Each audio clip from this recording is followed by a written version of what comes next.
10,112th meeting of the Security Council is called to order.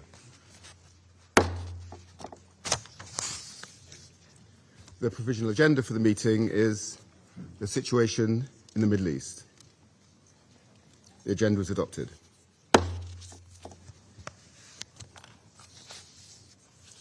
In accordance with Rule 37 of the Council's Provisional Rules of Procedure, I invite the representatives of the Islamic Republic of Iran and Israel to participate in this meeting. It is so decided. In accordance with Rule 39 of the Council's Provisional Rules of Procedure, I also invite His Excellency, Mr. Majed A. Abdulaziz, Permanent Observer of the League of Arab States to the United Nations, to participate in this meeting. It is so decided.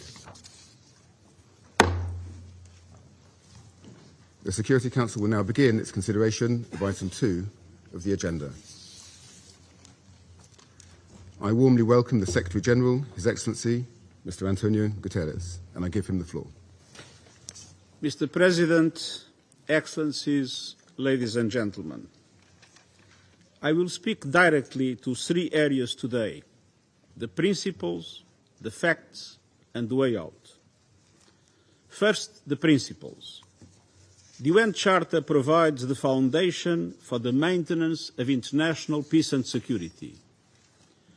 Article 2 of the Charter clearly states, all members shall refrain in their international relations from the threat or use of force against the territorial integrity or political independence of any state.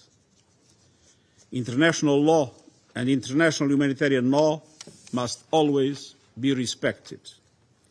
That is why, since this morning, I have condemned the massive military strikes by the United States and Israel against Iran. And I also condemned the subsequent attacks by Iran, violating the sovereignty and territorial integrity of Bahrain, Iraq, Jordan, Kuwait, Qatar, Saudi Arabia, and the United Arab Emirates. We are witnessing a grave threat to international peace and security. Military action carries the risk of igniting a chain of events that no one can control in the most volatile region of the world. Let me be clear. There is no viable alternative to the peaceful settlement of international disputes. Lasting peace can only be achieved through peaceful means, including genuine dialogue and negotiations. Mr. President, second, the facts. The situation on the ground is very fluid. There are many unconfirmed reports. Here is what we know. About 20 cities across Iran, including Tehran, Isfahan, Qom, Shahryar, and Tabriz, have reportedly been attacked. In Tehran, large explosions were reported in the district that includes the presidential palace and the compound of the supreme leader. Several high-ranking officials have reportedly been killed, including, according to Israeli sources, Iran's supreme leader Ali Khamenei, that I am not in a position to confirm.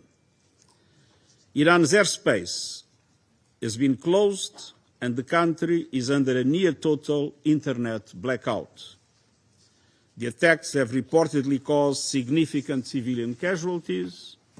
According to Iranian media, an airstrike killed at least 85 people and injured many more at a girls' school in Minab, or Mogan province, and the school in Tehran was also reportedly hit, causing 2 deaths.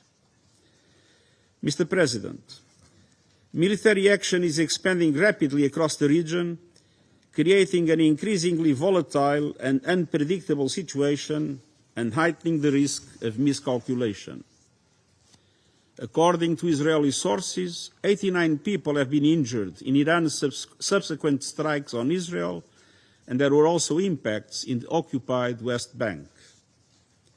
Iran has announced that in reaction to US and Israeli airstrikes, it targeted US military assets in the region.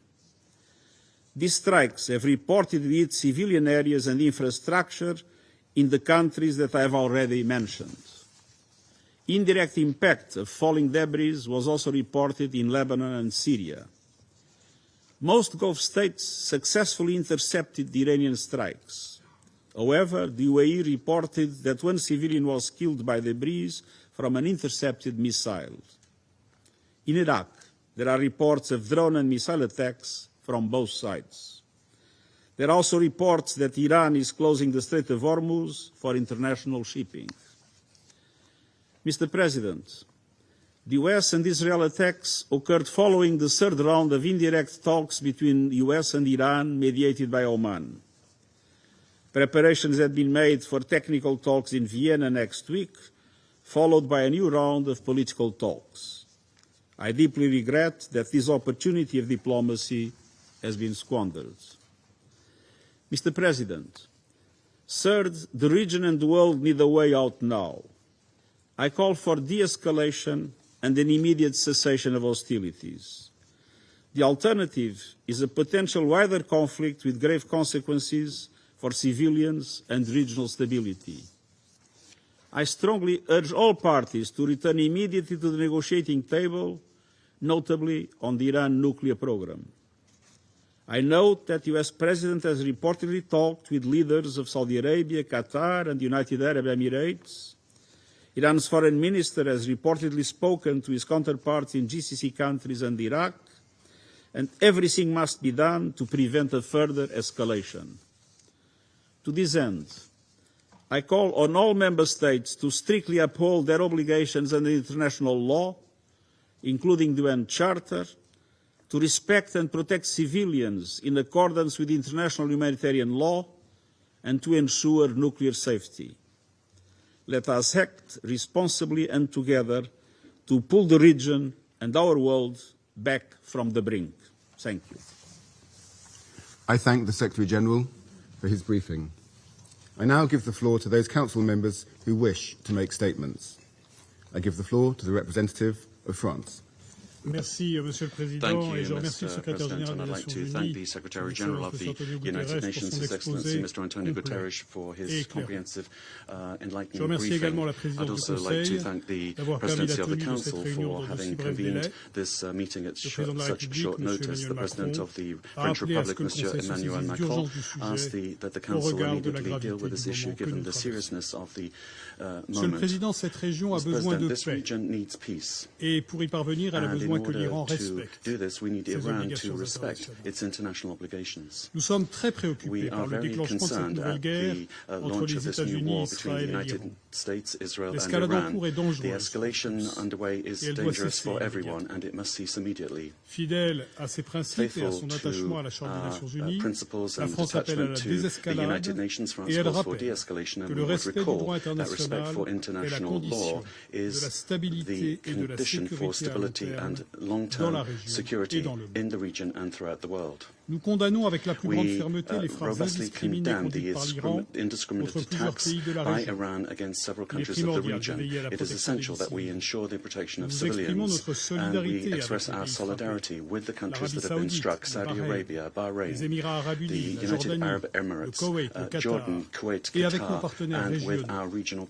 Et nous sommes prêts à déployer les moyens nécessaires à leur protection s'ils nous le demandent. Nous prenons toutes les mesures nécessaires pour assurer la sécurité de nos ressortissants au Moyen-Orient. Monsieur le Président, les événements de ce jour interviennent dans le contexte de la poursuite par l'Iran d'un programme nucléaire déstabilisant en violation de ses obligations au titre de son accord de garantie généralisée et des résolutions.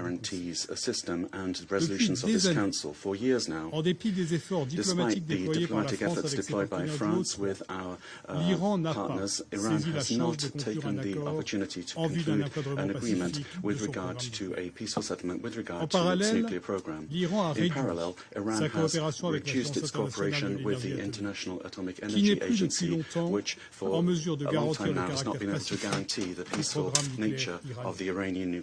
Depuis de longs mois, l'agence n'a plus accès aux sites sensibles du programme nucléaire iranien.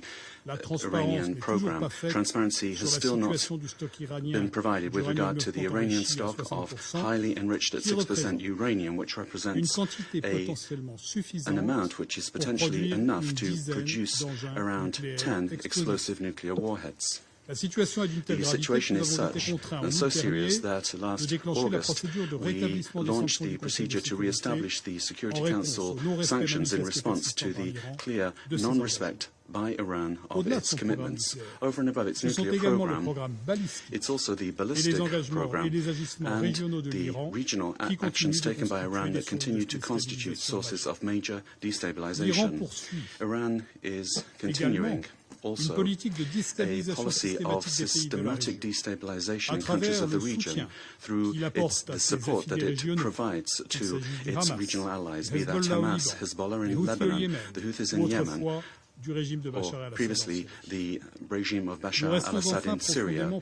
We remain profoundly concerned by the suffering of the Iranian people, given the systematic and brutal repression that they have suffered for many years. For several weeks now, this people has seen an unleashing of unjustifiable state violence because it had the courage to demonstrate for a better life and for freedom. The Iranian people must be able to exercise their fundamental rights and must be able to freely decide their destiny. Mr. President, on the 28th of September, resolutions of this Council with regard to the Iranian nuclear program were re-established. These resolutions called upon Iran to suspend its enrichment activities of uranium, to cooperate with the IAEA with regard to its ballistic activities. The Council must ensure that these resolutions are implemented, also by ensuring that the 1737 Committee is functioning properly. Iran must commit finally to good faith negotiations with regard to its nuclear and ballistic program, and also with regard to its regional action.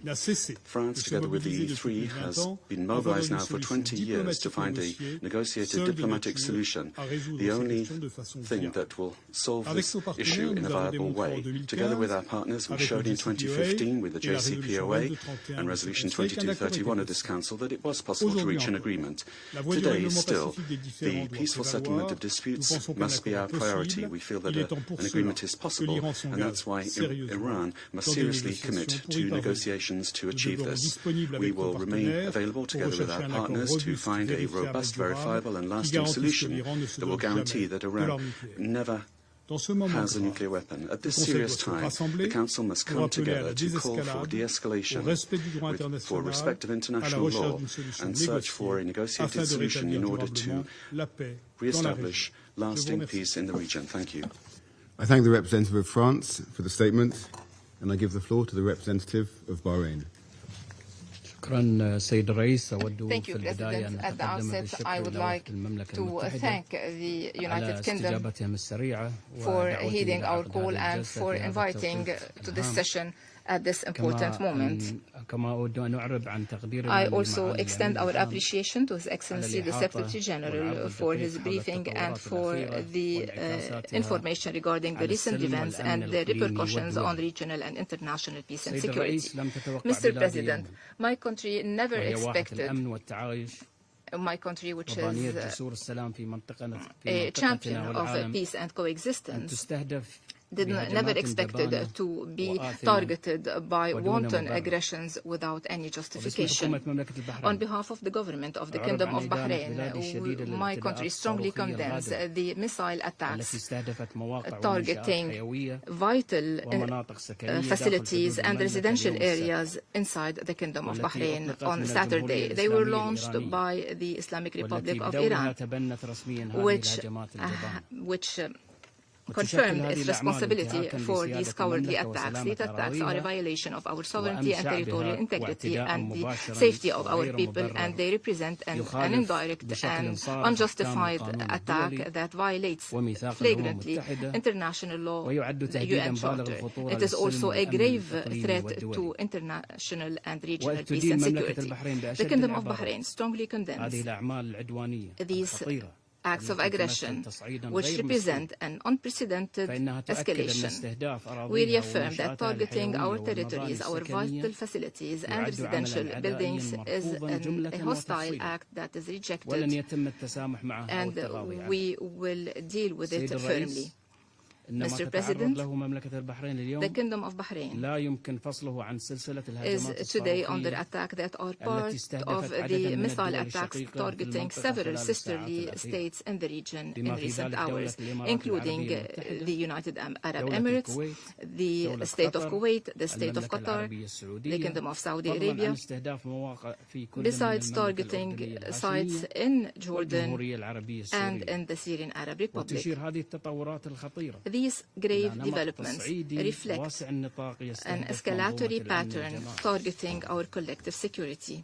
Mr. President, the Kingdom of Bahrain reaffirms that these attacks represent a blatant violation of the prohibition to threat or use force against the territorial integrity of states as per paragraph 4 of Article 2 of the UN Charter.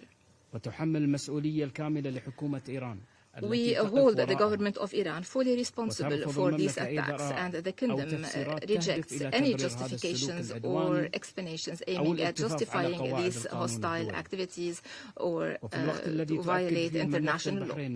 We reaffirm our steadfast commitment to the principles and purposes of the UN Charter, and we reserve our full and inherent right to answer in a commensurate manner with the scope of these attacks and to take all measures necessary to re-establish our security, safety, to protect our territories, our citizens, and our residents, according to Article 151 of the UN Charter and pursuant to international law in coordination with our partners and allies. Mr. President, the Kingdom of Bahrain calls upon the Security Council to shoulder its responsibilities in confronting these grave violations and to adopting a firm position to end these hostilities, to condemn them and prevent their recurrence in a way that guarantees regional and international peace and security. Allowing me now to deliver this statement on behalf of the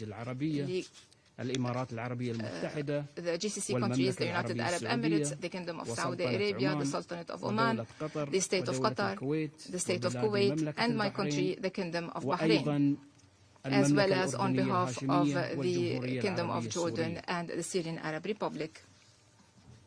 At the outset, and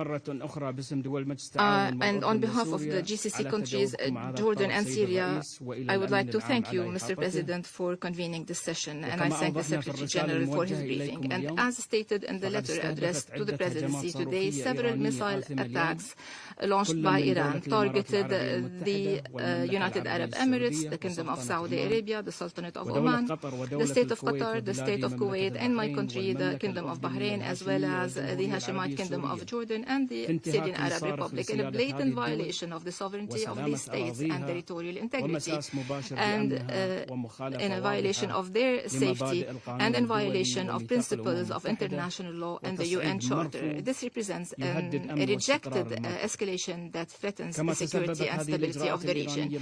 These Iranian wanton and irresponsible actions also caused the injury of several residents and nationals in these countries and killed one civilian at least.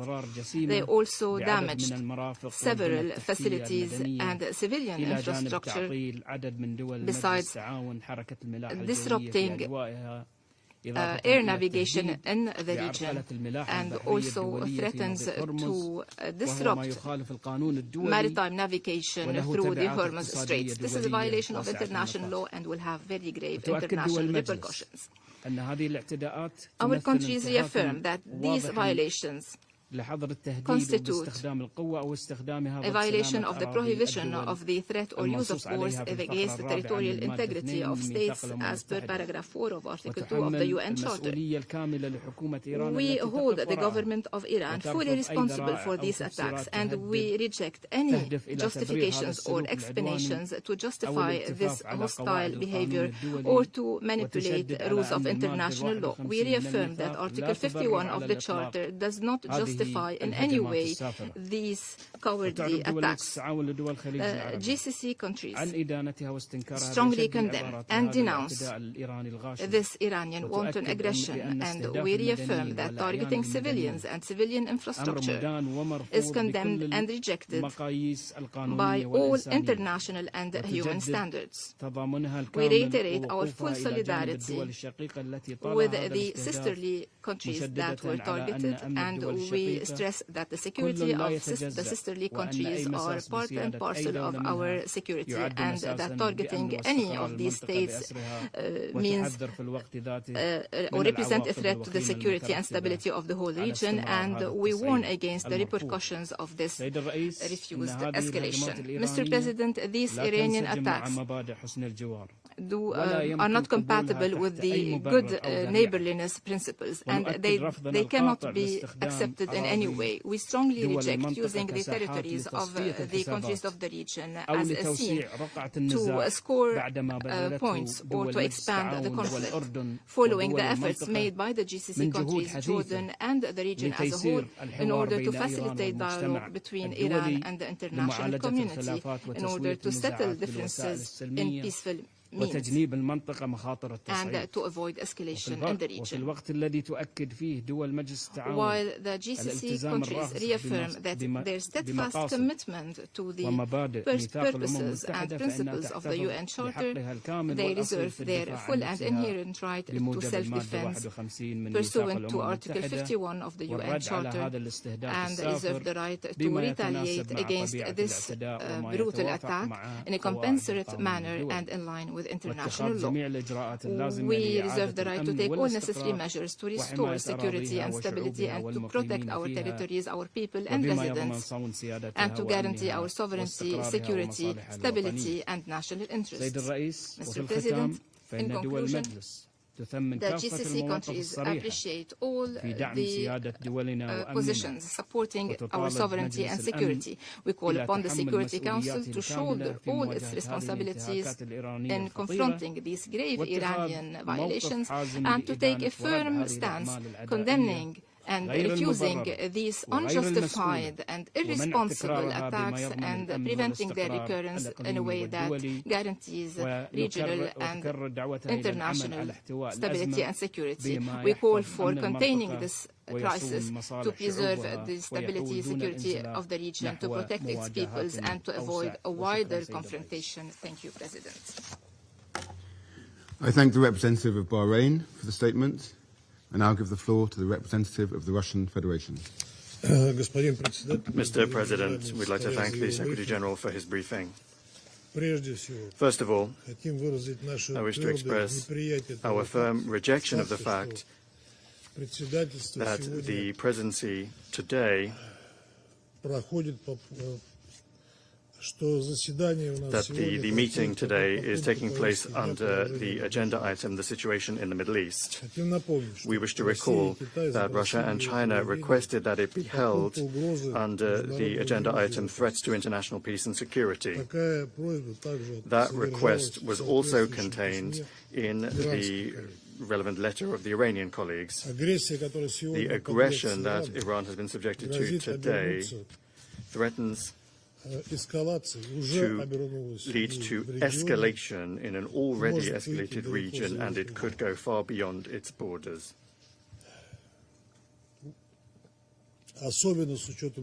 Particularly given the fact that one of the two initiators of this military venture is far from being a state in the region. Attempts by the British presidency to artificially downplay the degree of danger of the current situation is simply unacceptable. The presidency also grossly scorned Russia and China's request to invite as a briefer to today's meeting the professor at Columbia University, Jeffrey Sachs. The British colleagues do everything they can to assert the importance of inviting representatives of civil society to Security Council meetings.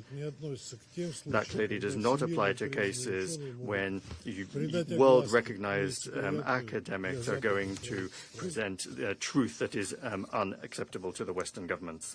In recent hours, we have witnessed a further extremely dangerous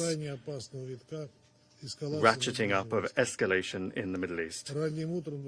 Early in the morning of the 28th of February, the United States and Israel began launching massive military strikes on the territory of Iran. It was declared that one of the aims of the attacks one of the targets were the senior political leadership of the country and also civilian nuclear facilities. In real time, we are getting reports from the Iranian authorities about casualties, including among the civilian population. More than 200 people have died in 24 provinces of the country. We were particularly aggrieved to learn of the strike on a girls' school in Minab, where it is reported that 85 children were killed. We sincerely express our sincere condolences to the family and loved ones of the victims, and we wish a swift recovery to the injured. Our country will do everything necessary to ensure the security and safety of Russian citizens that are on the territory of the Islamic Republic of Iran. Mr. President, Washington and West Jerusalem's actions are nothing other than yet another unprovoked act of armed aggression against a sovereign and independent UN member state in violation of the Charter of the organization and of the fundamental principles of international law. They are openly aimed at further interfering in the internal affairs of Iran and at destroying a state that has found disfavor with the West. The US and Israel's irresponsible step, reckless step, as we warned previously, has already led to a sharp escalation of the situation across the region. Bahrain, Jordan, Qatar, Kuwait, the United Arab Emirates, and Syria and Saudi Arabia have all been affected. And those countries that have repeatedly said to their American partners that they don't need this escalation in the Middle East. Moreover, the US and Israel military operation has been a betrayal of diplomacy. These countries once again are bringing to bear military force against Iran at the very height of negotiations, just as they did in June 2025. Just the day before yesterday, on the 26th of February in Geneva, there was the latest round of US-Iranian contacts with the facilitation of Oman. The Minister of Foreign Affairs of Iran, Abbas Araghchi, noted that an understanding and agreement had been reached to continue the dialogue. For our part, we underscore that the Russian side has repeatedly received signals that the Israelis have no interest in a military confrontation with Iran. And then, despite Tehran's willingness to engage in the diplomatic process, it once again is stabbed in the back. Moreover, the fact that Washington for such a long time and methodically was building up its military presence in the region only confirms the fact that aggression against Iran was planned in advance. The actions of the United States and Israel risk triggering a humanitarian and economic catastrophe. Of particular concern, once again, are the threats to nuclear safety and security and radiological safety and security. The statements today from the President of the United States, Donald Trump, to the effect that this operation was aimed at preventing Iran from acquiring a nuclear weapon are not justified. They are unfounded. Tehran has consistently stated that it does not have any such plans and that is fulfilling its obligations under the Nuclear Non-Proliferation Treaty. Moreover, Iran has repeatedly underscored its readiness to put at the basis of new agreements with the United States the preservation of its status as a state, as a non-nuclear weapons state, provided that there is observation and respect for the legitimate right of the Islamic Republic of Iran as a state party to the NPT to develop peaceful nuclear technologies. Against this backdrop, the attempts of Western countries to justify the US and Israeli aggression as though there were some alleged threats to international peace peace and security are unfounded. These are threats that were allegedly coming from the Iranian nuclear program. We, of course, recall that the only source of reliable information in this regard are the relevant reports of the IAEA Director General, and those reports never indicated that. And they never said that Iran may be engaging in the development of a nuclear weapon. The objects that strikes are being launched against are under the agency's safeguards, that is to say, a priori, they cannot be used for any such activities. Against this backdrop, we expect that the IAEA Director General, Rafael Grossi, will provide unambiguous assessments and will condemn this latest undermining of the NPT's authority and undermining of the global regime for the non-proliferation by the USA and Israel. Nuclear energy objects, including the Bushehr nuclear power plant, cannot in any circumstances be the target of strikes by armed forces. That is unacceptable. Mr. President, we note that today's events were the latest phase of consistent escalatory steps around Iran by Western countries. That includes the US-Israeli strikes on the country's territory in June 2025 and the US's open interference and the open interference by US allies in the domestic political situation in Iran in January of this year. We also remember the failed attempts by the United Kingdom, France and Germany to trigger the mechanism to restore the effect of Security Council anti-Iran resolutions, the so-called snapback mechanism. However, that did not happen. Russia and a number of other UN member states repeatedly and in detail explained the reasons why the United Kingdom, France and Germany did not have the right to invoke that mechanism. However, that did not work, and the United States and Israel once again have brought military force to bear. There are obvious parallels with the events of 2003, when the US representatives waved a test tube around in this room to justify their invasion of Iraq by saying that there were weapons of mass destruction present there that no one actually found. In 2023, US Vice President J.D. Vance said that the Iraq campaign was unforced. As a result, innocent Iraqis and Americans died, and that Washington had to learn that lesson. However, as it turns out, that lesson has not yet been learned. In the statements of the European colleagues, and we'll hear that again today, instead of condemning aggression and the deaths of Iranian civilians, we once again will hear the statement of the President of France, Emmanuel Macron, saying the Iranian regime must understand that it has no other option but to engage in good faith negotiations to end its nuclear and ballistic programs, as well as its regional destabilization activities, end quote. Similar assessments were voiced by the Prime Minister of the United Kingdom, Keir Starmer. These absurd statements were then backed up by a joint statement of the leaders of the United Kingdom, France and Germany, condemning only Iran's strikes on the countries in the region. Colleagues, just think for a moment. This sort of reaction is coming at a time when Iran has been subject to armed attack, to military attack at the peak of an active negotiating process. The hypocrisy of our European colleagues knows no borders. And these aren't even double standards. It's a parallel reality. The other side of the looking glass. In the English language, there's an ideal term to describe the situation: victim blaming.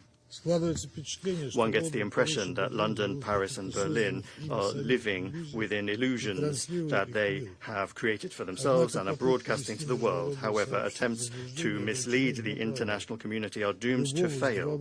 Any common-sense person will fully well understand who is responsible, who bears responsibility for this latest uncontrolled escalation. Mr. President, we demand that the United States and Israel immediately cease their aggressive actions. An alternative to resolving the Iranian subject, including its nuclear component, the alternative to peaceful and diplomatic means simply does not exist, and it never has. We insist on the immediate resumption of political and diplomatic settlement efforts and the pursuit of solutions based on international law, mutual respect, and a balance of interests. Russia unchangingly stands ready to provide all necessary assistance for that work. Thank you. I thank the representative of the Russian Federation for the statement, and I give the floor to the representative of China. Thank you, President. I thank Secretary General Guterres for his briefing and support his call for de-escalation and return to diplomatic negotiations. Today, the United States and Israel brazenly launched military strikes against targets inside Iran, causing a sudden escalation of regional tensions. China is deeply concerned about this development. China consistently advocates that all parties should abide by the purposes and principles of the UN Charter and opposes and condemns the use or threat of force in international relations. China stresses that the sovereignty, security, and territorial integrity of Iran and other regional countries must be respected.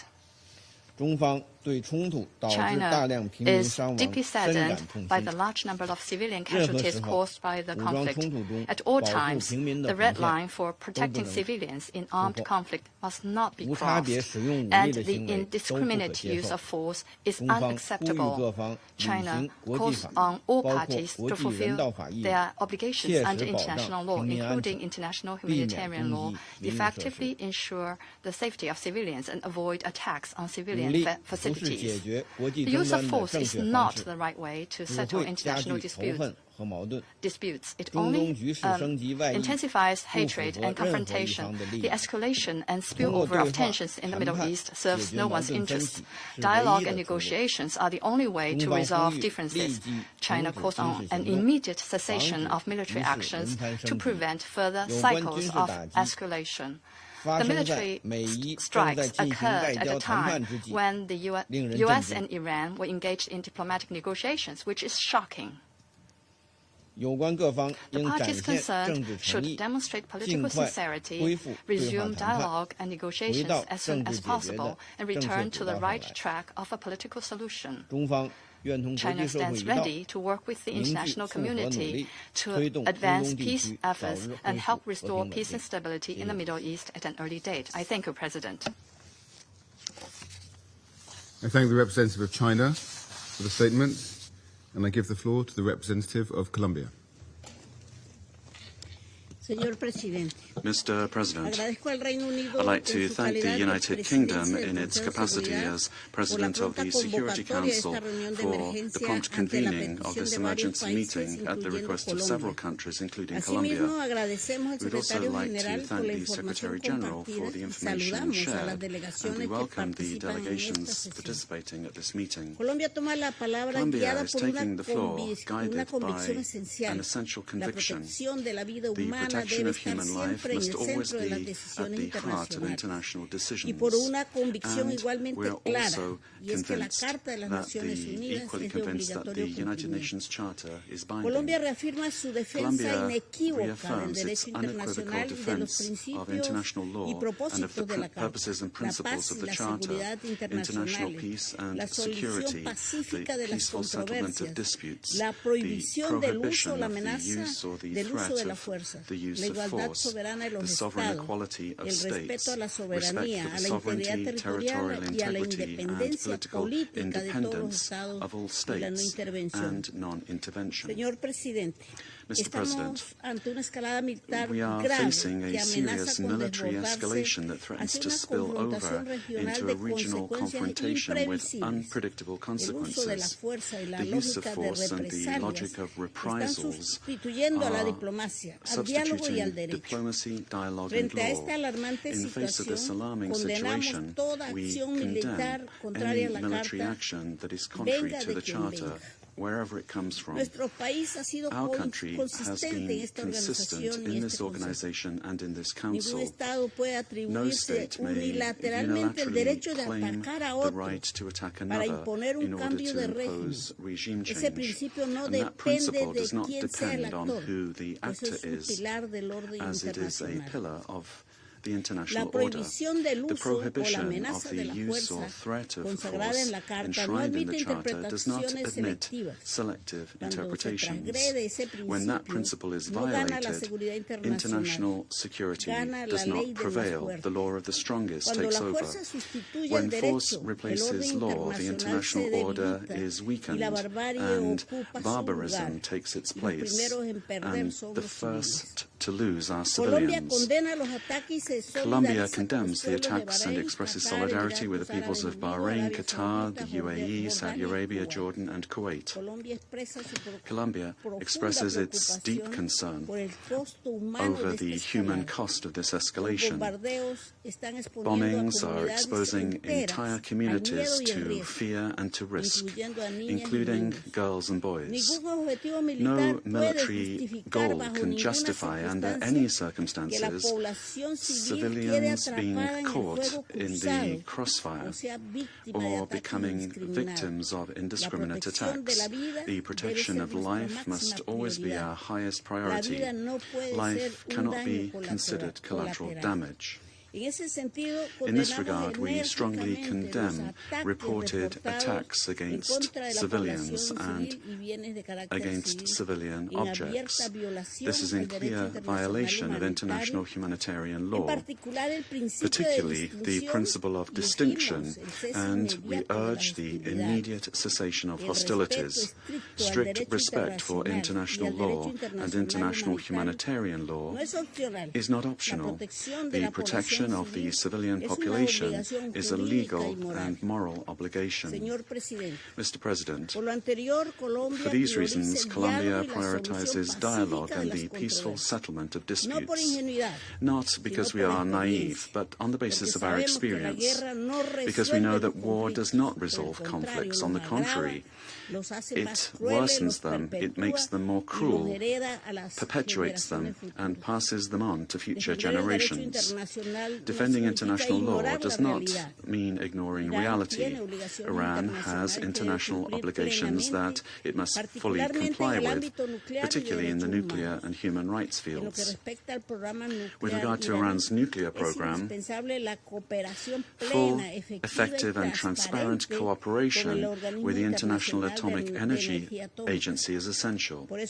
Therefore, we call on Iran to return to the path of dialogue and negotiations in good faith, with a view to guaranteeing unrestricted access to nuclear facilities, subject to monitoring and verification, and to resolving outstanding safeguards issues under the Treaty on the Non-Proliferation of Nuclear Weapons. Colombia reaffirms the universal goal of general and complete nuclear disarmament, and in that context we insist that Iran's nuclear program must be maintained exclusively for peaceful purposes in compliance with its international obligations. Collective security is not built with more weapons, but with more guarantees. Likewise, we join the urgent call of the IAEA for the parties to exercise restraint in the use of force, particularly against nuclear facilities, taking into account the enormous risks that such actions represent. Furthermore, Iran has the obligation to respect and guarantee the human rights and fundamental freedoms of its population, which are not a concession of the state. Much rather, these are rights that are inherent to human dignity.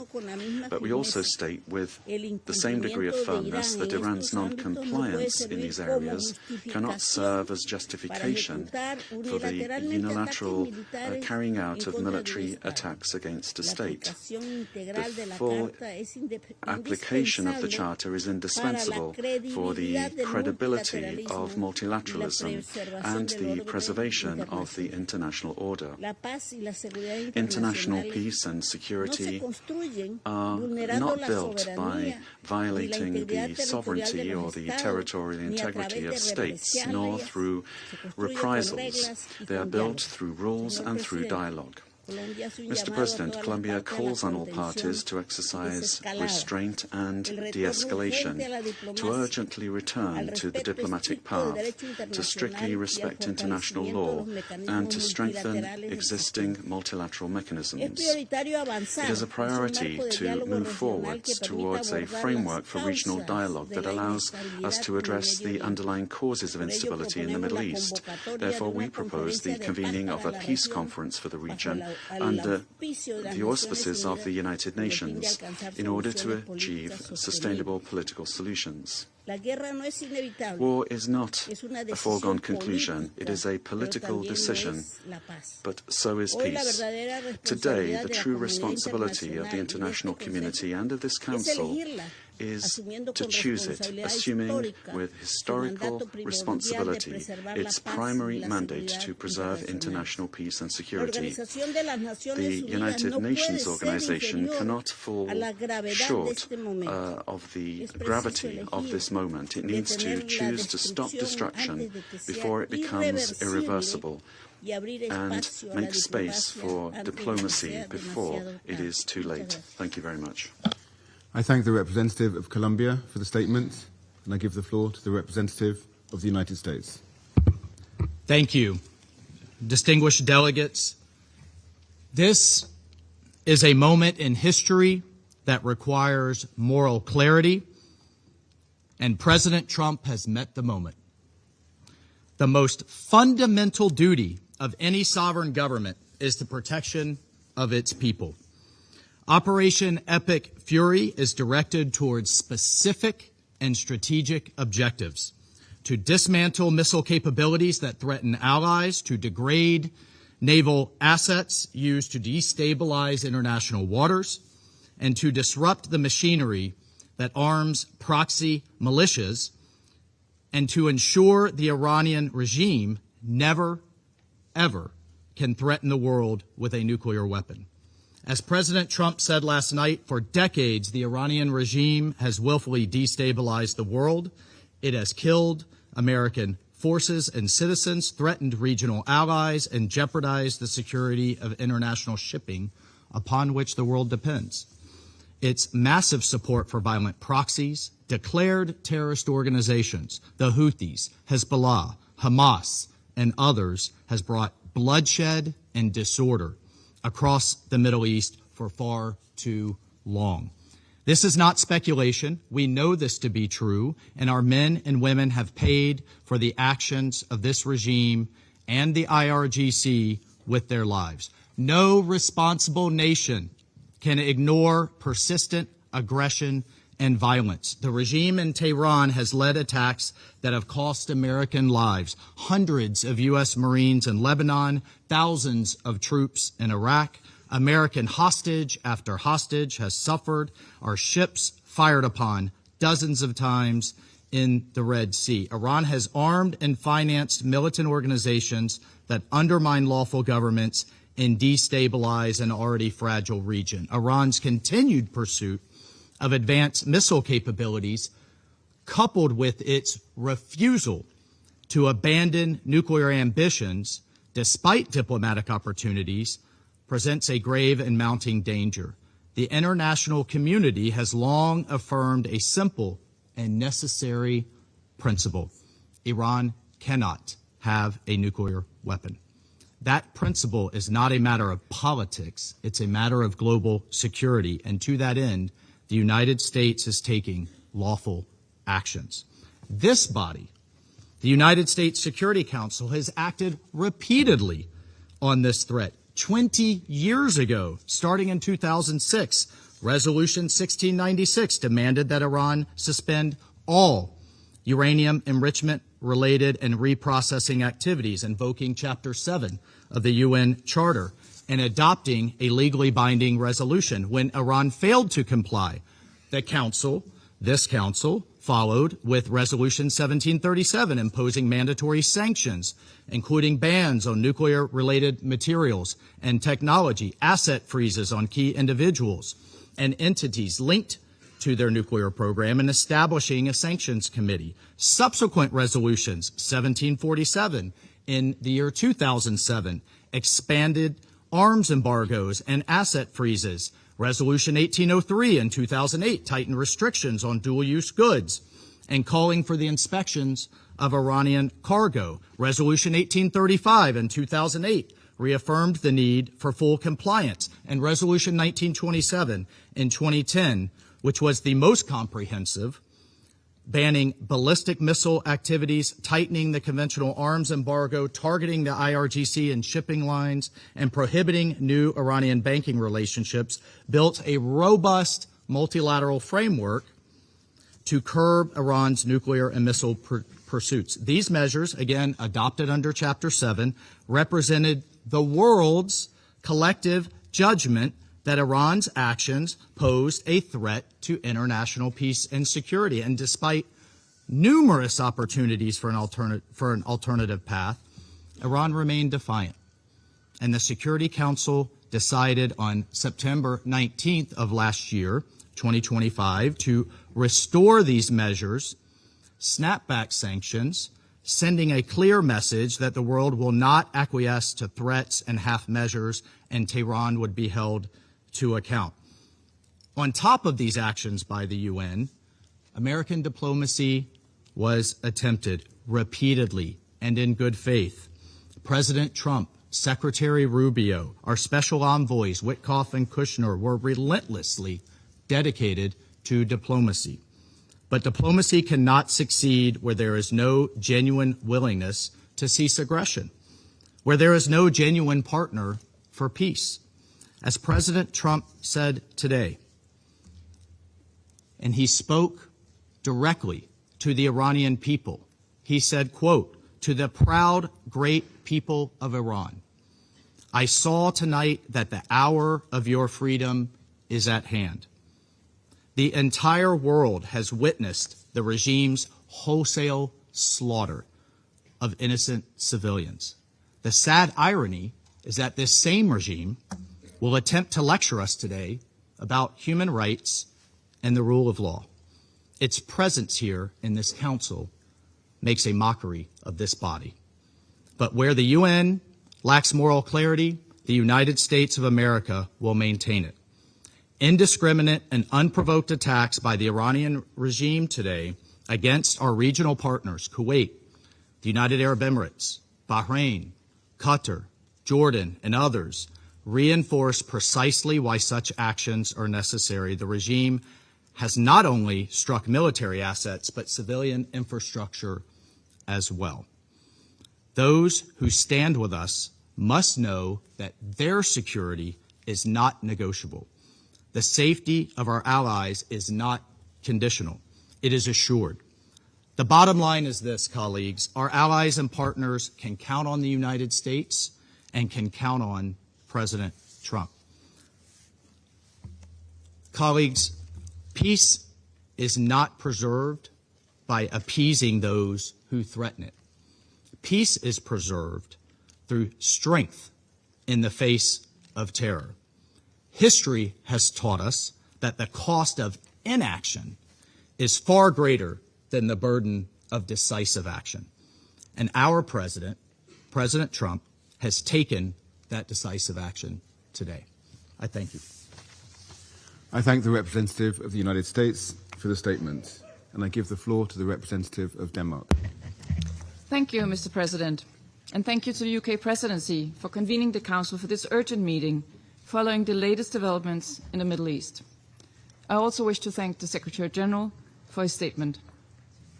Today's developments are deeply concerning and pose the risk of further destabilizing an already volatile situation at a time of heightened tensions in the Middle East. Mr.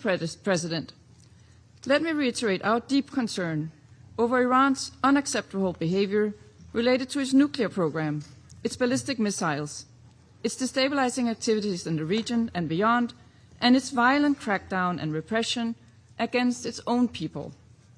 As a consequence, the European Union, with Denmark's active support, has adopted strong sanctions against Iran, just like we have always been promoting diplomatic efforts to address the nuclear and ballistic missile programs through a negotiated solution. I also wish to express Denmark's condemnation of Iran's attacks today on countries of the region. This must stop immediately. We express our full solidarity with partners in the region under attack. Mr. President, at this critical juncture, de-escalation is imperative.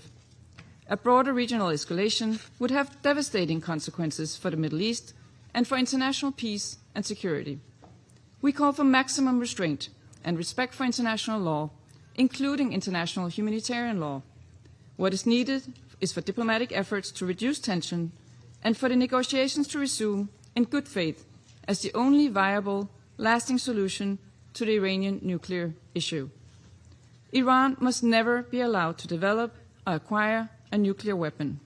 This is essential for regional and international security. Finally, Mr. President, for years now, we have heard the Iranian people calling for dignity, for opportunity, and for their fundamental rights to be respected. For too long, authorities in Tehran have failed to heed these calls. We call on Iran to refrain from further attacks, give up their weapons programs, and to meaningfully engage with the international community in a manner consistent with its international obligations and the will and aspirations of its own citizens. I thank you.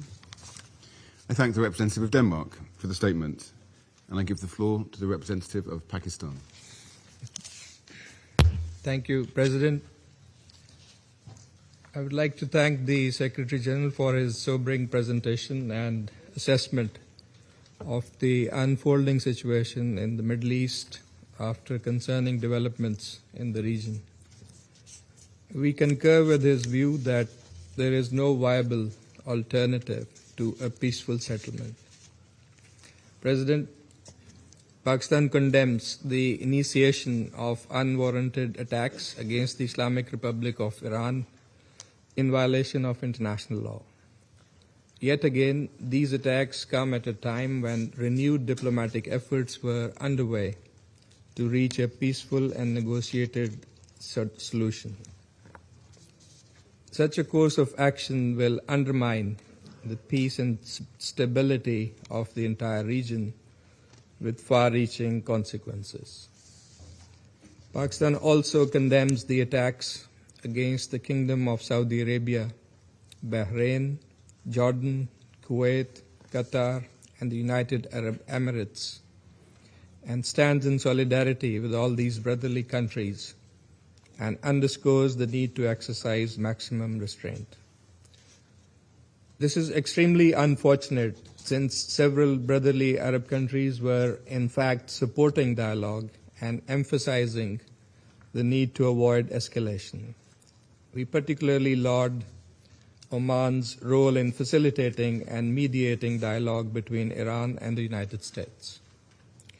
These unprovoked attacks, therefore, constitute blatant violations of the sovereignty of the brotherly Gulf states. Pakistan also condemns the unfortunate death of a Pakistani national in the UAE during this dastardly attack. We urge all sides to refrain from any further actions that may undermine the security and territorial integrity of other regional countries. President, we regret the fact that diplomacy has once again been derailed as these attacks have happened right in the middle of negotiations. These military actions undermine dialogue and further erode trust that was already in short supply.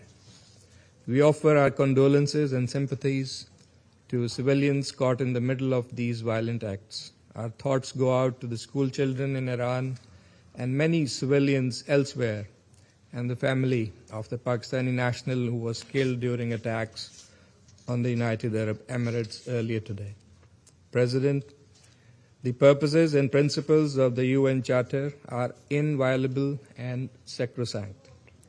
The Charter prohibits threat or use of force against territorial integrity or political independence of states. Pakistan reiterates the call for full respect for international law, including the UN Charter, as well as the international humanitarian law. We are deeply alarmed at the risk of regional conflagration. Safety and well-being of millions of our compatriots in the countries of the region is also top priority for Pakistan. Pakistan is maintaining close contact and coordination with brotherly neighboring countries, including at the leadership level. We are ready to extend our support towards peaceful resolution of outstanding issues.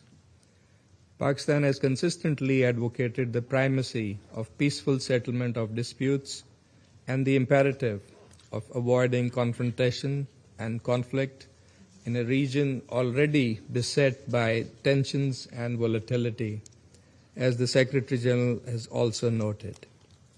Diplomacy and dialogue should be the guiding principles for achieving negotiated settlement of all contentious issues in accordance with the rights, obligations, and responsibilities of the parties concerned.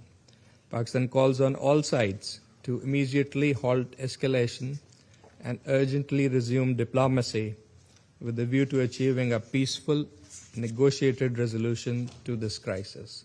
Thank you so much. I thank the representative of Pakistan for the statement, and I give the floor to the representative of Greece. Thank you, Mr. President, for convening this meeting at such a short notice. I would like also to thank the Secretary General for his briefing and his messages on respecting the principles of the UN Charter and his calling on de-escalation and a peaceful settlement of the situation. Mr. President, we express our deep concern following today's escalation. Our aim should be to return to substantial negotiations towards a peaceful settlement in line with international law and the UN Charter. As the Council meets in this critical moment, we would like to stress the following. First, restraint is imperative. The risk for a wider regional confrontation with potentially grave consequences for international peace and security is real. Absent a swift diplomatic solution, we might now face the consequences of prolonged crisis. All parties must therefore exercise restraint, prevent a further spiral of violence, and work urgently to reopen credible channels of dialogue. Our Prime Minister and Minister for Foreign Affairs are in constant contact with our partners in the region. We strongly condemn the Iranian strikes in Bahrain, Jordan, Kuwait, Qatar, Saudi Arabia, and the United Arab Emirates. Second, Greece has consistently expressed its strong concern regarding Iran's nuclear program. Iran must never be allowed to acquire a nuclear weapon. The accumulation of significant quantities of uranium enriched up to 60% by a non-nuclear weapon state raises serious proliferation concerns and has no credible civilian justification. Full cooperation with the IAEA and strict adherence to international obligations are indispensable. It is widely believed that strong, permanent and verifiable oversight on Iran's nuclear and ballistic programs is a precondition for stability in the region. Diplomacy, grounded in verification and transparency, remains the only sustainable path forward. Third, maritime security in the Gulf, the Straits of Hormuz and the Red Sea must be fully respected by all sides. Even more now, of all times, stability is of the utmost importance.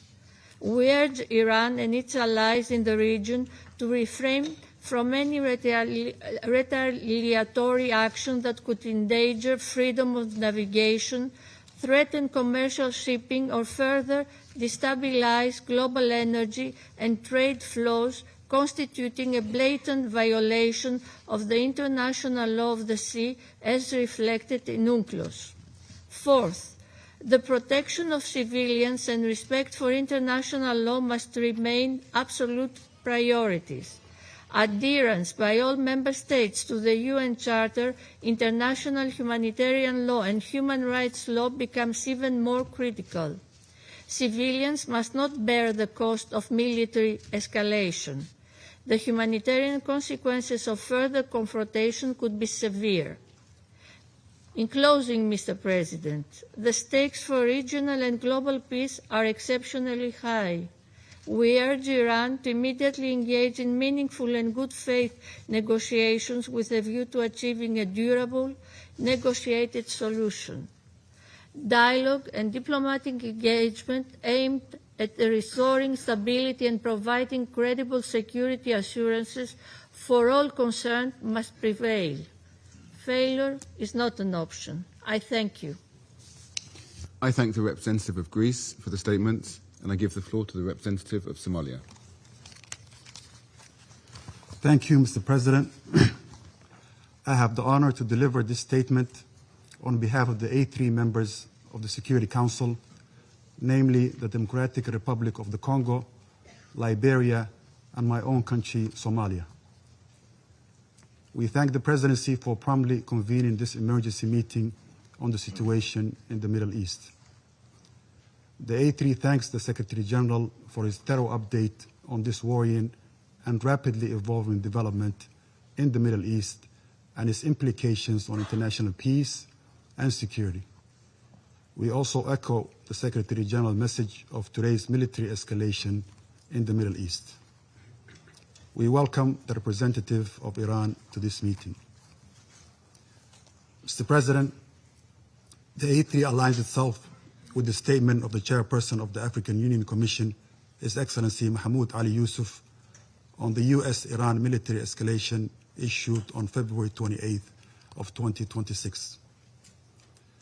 The reported military strikes carried out by the United States in coordination with their Israeli forces against targets inside the Islamic Republic of Iran, and Iran's subsequent response represents a perilous and deeply troubling escalation, one that marks a serious intensification of hostilities in the Middle East and threatens to engulf the entire region in an uncontrollable cycle of violence, suffering, and pain.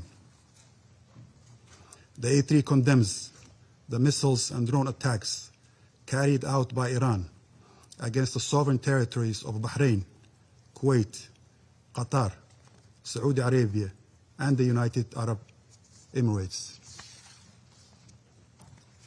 The A3 reiterates that all member states must respect their obligations under international law, including the Charter, which prohibits the threat of the use of force against the territorial integrity or political independence of any state or in any other manner inconsistent with the purposes of the United Nations. These actions risk further destabilizing the Middle East and underscore the urgent imperative to safeguard broader peace and internal stability, particularly as the geographic scope of military activity expands beyond the initial parties to the conflict. The A3 remains steadfast in its commitment to the fundamental principles of international law and the Charter of the United Nations.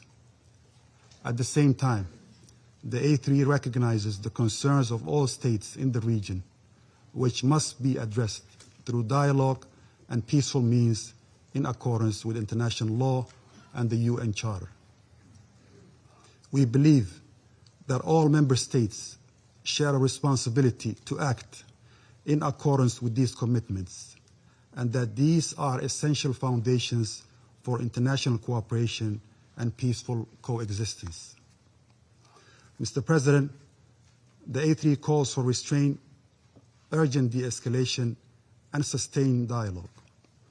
All parties must act fully in accordance with international law and the United Nations Charter to safeguard international peace and security. Our position underscores the importance of dialogue, the peaceful settlement of disputes, and respect of international law. It's important for all parties to exercise restraint and responsibility, uphold international law, and avoid any actions that could escalate tensions or threaten regional peace and stability. The A3 stresses that the spillover effects of these hostilities imperil countless lives and threaten to deepen existing crises. The A3 expresses its solidarity with the people of the region and reiterates that the African Union's commitment to peace, stability, and mutual respect among nations and regions. Mr. President, in this regard, the A3 urges all parties to prioritize diplomatic engagements, including the ongoing international mediation efforts facilitated by the Sultanate of Oman to prevent further deterioration and uphold international rules-based order. At this critical juncture, the A3 calls for the swift return to the path of negotiations as the only viable means to reach a sustainable agreement regarding the Iranian nuclear program. Sustainable peace can only be achieved through diplomacy, not through force. The A3 strongly reaffirms the urgent necessity of establishing a Middle East zone free of nuclear weapons and other weapons of mass destruction, applicable to all states in the region without exception, in accordance with relevant international resolutions. We also stress the need for all Middle Eastern countries to join the Treaty on the Non-Proliferation of Nuclear Weapons as a step toward regional and global security.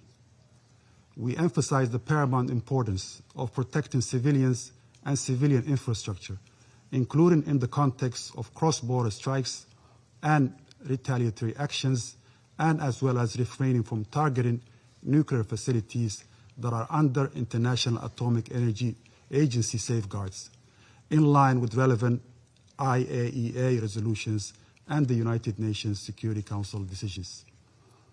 The A3 reaffirms its commitment to multilateralism and the principles of the United Nations Charter. We urge all parties to act with responsibility and wisdom, placing the well-being of the region's people above all other considerations. It's important to seize this moment to redouble our efforts for de-escalation and to support a diplomatic process that can deliver peace, stability, and security for all states in the Middle East. The A3 stands ready to support all efforts within this Council and in cooperation with regional and international partners to facilitate a peaceful, inclusive, and lasting resolution to the situation in the Middle East. I thank you, Mr. President. I thank the representative of Somalia for the statement, and I give the floor to the representative of Panama. Gracias, señor presidente. Thank you, Mr. President.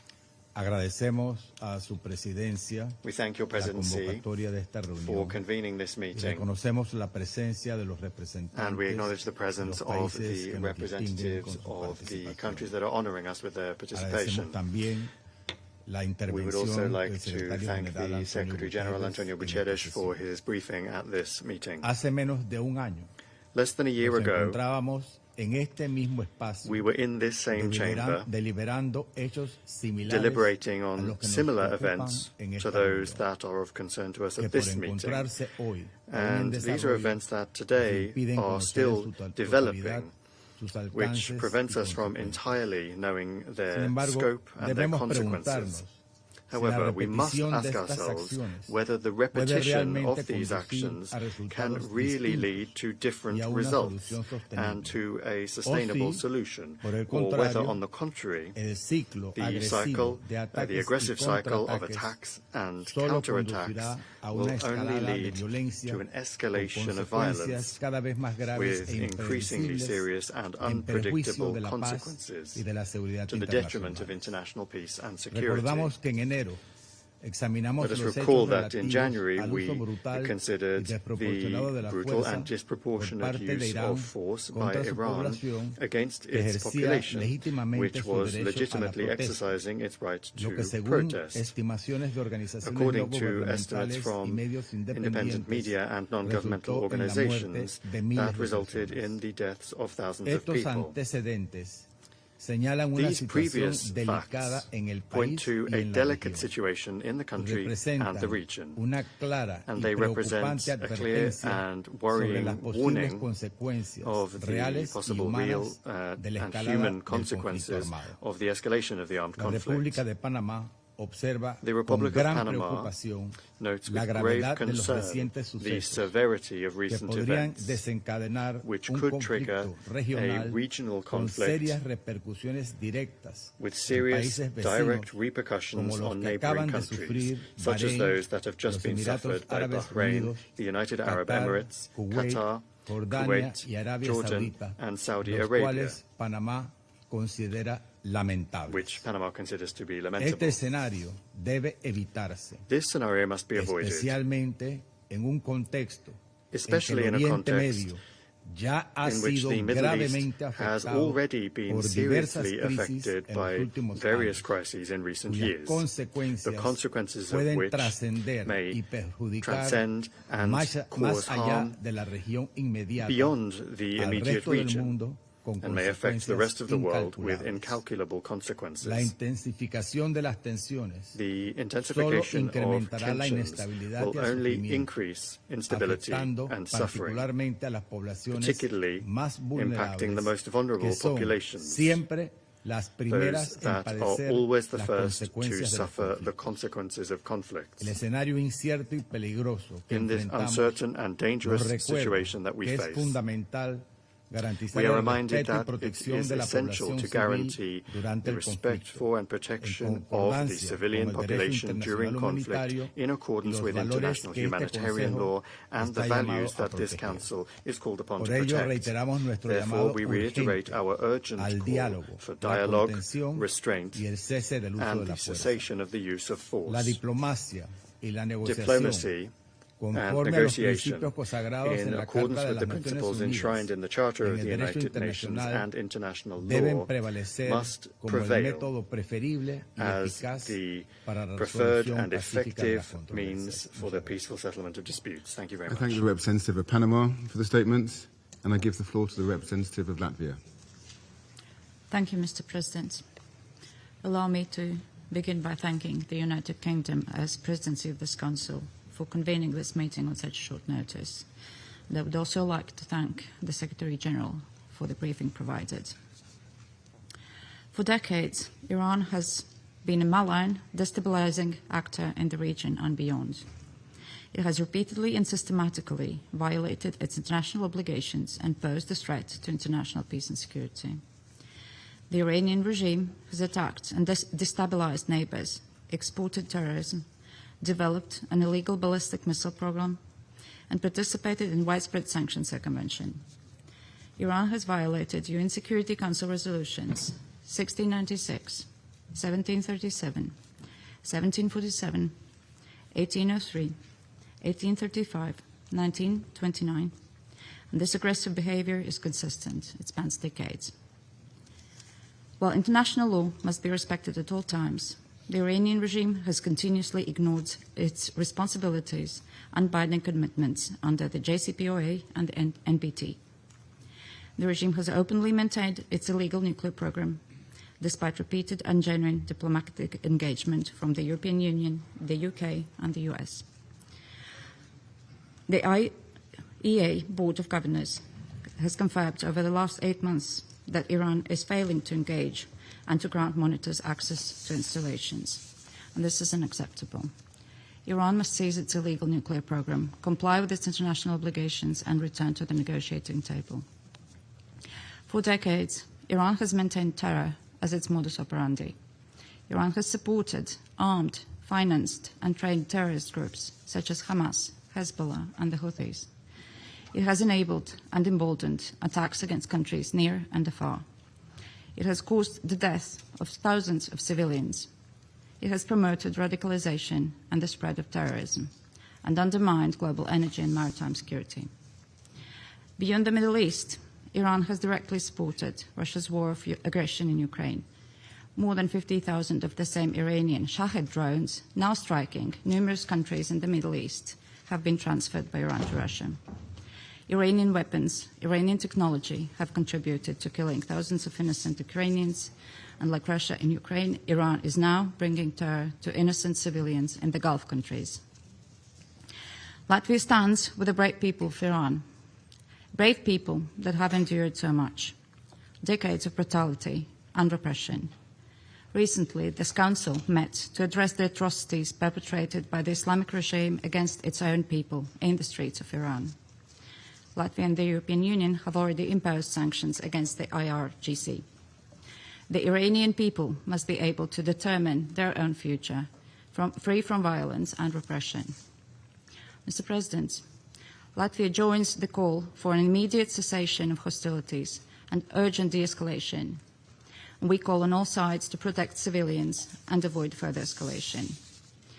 Latvia condemns the unprovoked Iranian strikes against countries in the region, namely our fellow member of the Council, Bahrain, and Jordan, Kuwait, Qatar, Saudi Arabia, the United Arab Emirates.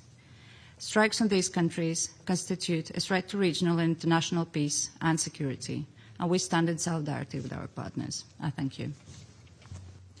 I thank the representative of Latvia for the statement. I shall now make a statement in my capacity as the representative of the United Kingdom. I thank the Secretary-General for his briefing. Colleagues, this is a fragile moment for the Middle East. The United Kingdom played no role in the strikes against Iran. But we are under no illusion about the nature of the Iranian regime. The Iranian regime has murdered thousands of its own people simply for exercising their fundamental rights and freedoms. Iran has repeatedly ignored calls to find a durable and acceptable solution to the nuclear issue, while continuing to destabilize the region through its support to proxies and partners. We strongly condemn Iranian strikes across the region, including the attacks on a hotel in Dubai, the attack on Kuwait's civilian airport, and attacks on civilian targets in Bahrain. We extend our support and solidarity to all our partners, many of which are not parties to the conflict. Regional stability remains a priority. As my Prime Minister stated, UK forces are active and British planes are in the sky today as part of coordinated regional defensive operations to protect our people and regional partners, as the United Kingdom has done before and in line with international law. Reports of strikes on civilians and civilian infrastructure are deeply alarming. The protection of civilians and full respect for international law is critical. Iran must never be allowed to develop a nuclear weapon. That is why we, alongside our French and German partners, have continually supported efforts to reach a negotiated solution. We have always been clear that only a diplomatic solution can fully and sustainably address these threats. We want to see the swiftest possible resolution that ensures security and stability for the region. Iran must refrain from further strikes and its appalling behaviour to allow a path back to diplomacy. We will continue to work with our partners to this end in support of peace and security and the protection of civilian life across the region. I resume my function as President of the Council. I now give the floor to the representative of the Islamic Republic of Iran. In the name of God, the compassionate and merciful, we appreciate the Secretary General for his briefing and his contribution to this meeting. We express our sincere appreciation to the Russian Federation and China for supporting the convening of this emergency meeting of the Security Council to address the manifest aggression committed by the United States and Israeli regime. I also thank those Council members, in particular China, Pakistan and the Russian Federation, who have today taken principled position in condemnation this unlawful act. And it is regrettable that some members of this body, in a blatant double standard, disregarded the flagrant act of aggression committed by the US and Israel on Iran and condemn Iran for using its inherent right to self-defense on the UN Charter.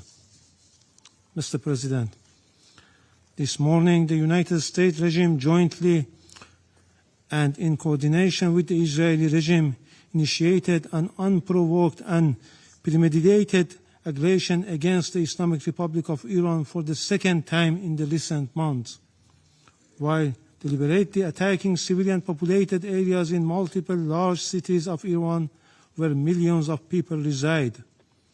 As a result of this brutal armed attack, hundreds of civilians have been killed and injured. The aggression and atrocious crime of the United States regime and the Israeli regime and the deliberate and persistent targeting of civilian infrastructure are going. In addition to the numerous civilian residential buildings, the aggressors have also targeted a school in the city of Minab, Hormozgan province, killing more than 100 children. The number of innocent civilians continues to rise. This is not only an act of aggression, it is a war crime and a crime against humanity. Yet today, once again, the representative of the United States, through a regrettable pattern, has attempted to distort facts and rely on misinformation to justify the blatant aggression of the United States and Israel against my country. The facts, however, are unequivocal. The justification advanced by the representative of the United States today are illegal and entirely devoid of legal foundation. The baseless allegation invoked to defend this unlawful use of force have no standing under international law. The invocation of preemptive attack claims of imminent threats or other substantiated political claims cannot legitimize aggression. Such claims are unfounded legally, morally, and politically, and they contradicted the clear principles of the Charter of the United Nations. I also categorically reject the assertion made by the representative of France, the United Kingdom, and certain other Western members regarding Iran's peaceful nuclear program. These claims lack a factual and legal basis. Mr. President, distinguished colleagues, the President of the United States and the Prime Minister of the Israeli regime have openly claimed responsibility for this act of aggression and have explicitly articulated regime change as their objective, an unmistakable admission of their intent to violate Iran's sovereignty and territorial integrity. The President of the United States has falsely described this aggression as necessary to neutralize an imminent threat to the American people. This is nothing more than a deliberate attempt to mislead the international community and the U.S. public opinion and manufacture consent for unlawful war. Similarly, the representative of the United States has cynically sought to mislead this Council, yet history provides ample documentation that the foreign policy of the United States has repeatedly relied on unlawful force, covert intervention and political manipulation to alter the governments of other member states. This record is well established. The reality is clear and undeniable. What is taking place today against my country by the United States and the terrorist regime of Israel is a blatant act of aggression, a full-fledged violation of international law. No justification, no accusation, no narrative of disinformation can legitimize or excuse this manifest crime and aggression. Mr. President, we have communicated on several occasions with this Council and the Secretary General about warmongering statements and interfering actions in the internal affairs of Iran by the President of the US in a blatant violation of the UN Charter and international law, and called for the Council action. Regrettably, all were unanswered. The issue before the Council is straightforward. Whether any member state may, including a permanent member of this Council, through the use of force, coercion, or aggression, determine the political future of another state or impose control over its affairs. International law and the Charter are explicit on this matter. Article 2, Paragraph 4 of the Charter categorically prohibits the threats of use of force against the territorial integrity or political independence of any state. Mr. President, against this backdrop, I would like to make the following points. 1. What is occurring against my country is a clear act of aggression. It is an open armed aggression against the Islamic Republic of Iran. The United States and Israel war today is not merely a war against Iran. It is a war against the Charter of the United Nations, a war against international law, and a war against the international legal order upon which the United Nations and the Security Council have been built for over 8 decades. As the Charter affirms, the United Nations was established to save succeeding generations from a scourge of war. The Charter, adopted in 1945, is founded upon this fundamental principle. Members shall refrain from threat or use of force in international relations. The sole exception is the inherent right of self-defense under Article 51, and only in the event of an armed attack. The military aggression carried out by the United States and Israel satisfies none of the criteria of lawful self-defense. Accordingly, the action of the United States and Israel constitute a manifest violation of Article 2, a peremptory norms and a fundamental principle of international law accepted by all member states. Neither the Charter nor international law recognize internal matters of states as justification for the use of force by other states. Were this otherwise, no international legal order could endure. The rule of law would be replaced by the rule of force. 2. In responding to aggression and large-scale war, the Islamic Republic of Iran is exercising its inherent and lawful right of self-defense under Article 51 of the Charter of the United Nations. The armed forces of the Islamic Republic of Iran are utilizing all the necessary defensive capabilities and means to confront this criminal aggression and deter the hostile acts. Consequently, all bases, facilities, and assets of the hostile forces in the region shall be regarded as legitimate military objective within the framework of Iran's lawful exercise of self-defense.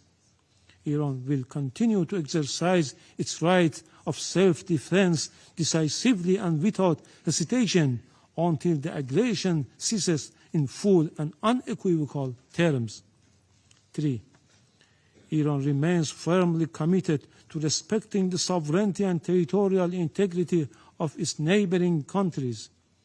Under no circumstances will we target the sovereignty, people, or interests of our neighboring countries in the Persian Gulf. Our legitimate response have been directed solely and exclusively at the bases and assets of the hostile government of the United States that operate beyond the control of the host states. Priority has been given to the targets that diminish the aggressor capability and capacity to continue its malign actions. We had previously and formally conveyed this warning to the Secretary General and the Security Council. 4. Despite continuous U.S. hostile policy, we were sincerely and seriously pursuing the path of diplomacy and dialogue to reach a just, fair, and sustainable agreement.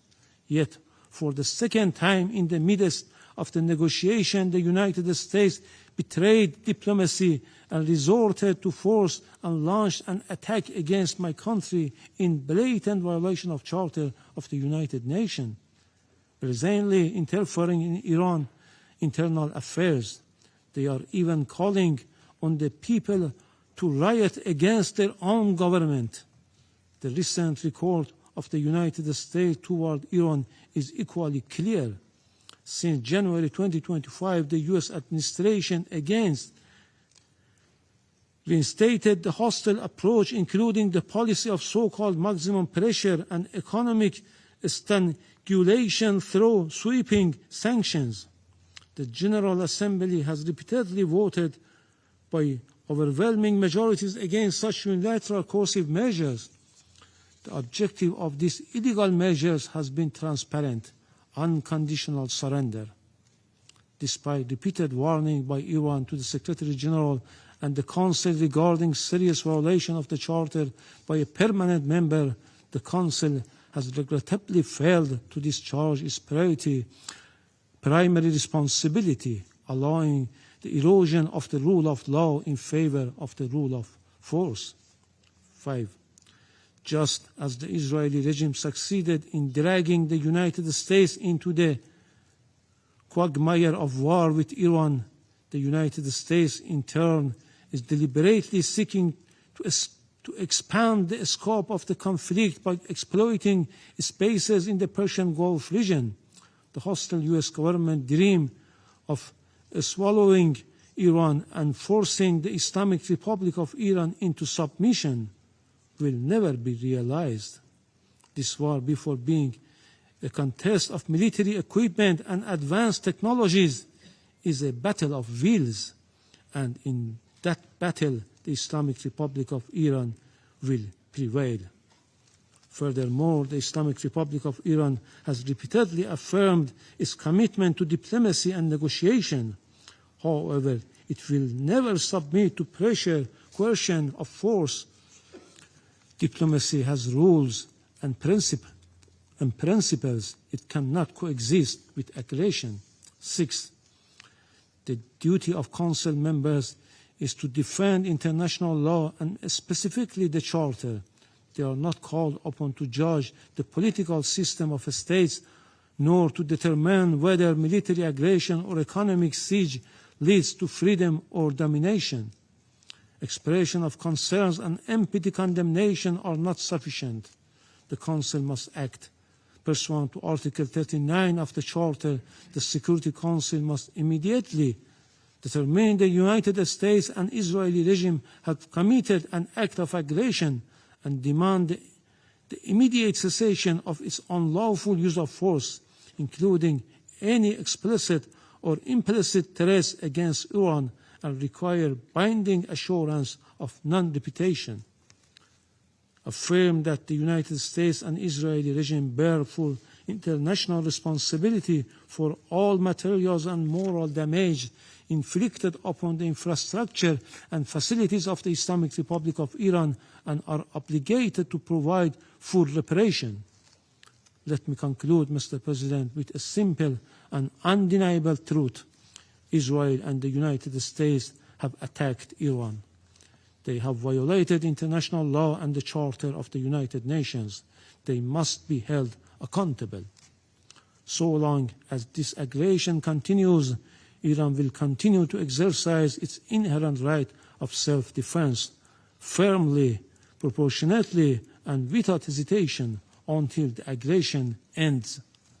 The Security Council must act now and stop this act of aggression immediately.